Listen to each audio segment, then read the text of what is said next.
శ్రీలంకతో మూడో వన్డేలో సిరీస్లో భాగంగా జరిగిన చివరి వన్డేలో టీమిండియా ఘోరంగా ఆడి ఓటమి పాలైంది.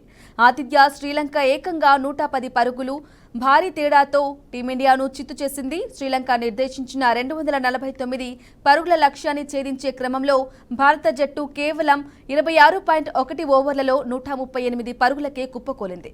శ్రీలంక స్పిన్నర్ దునిత్ వెల్లలాగే 5 వికెట్లతో టీమిండియా వెన్నువిరిచాడు. కెప్టెన్ రోహిత్ శర్మ 35, కోహ్లీ 20 పరుగులు చేశారు. చివర్లో వాషింగ్టన్ 30 పరుగులు చేయడంతో టీమిండియా అమాంతంగా స్కోర్ అయినా చేయగలిగింది.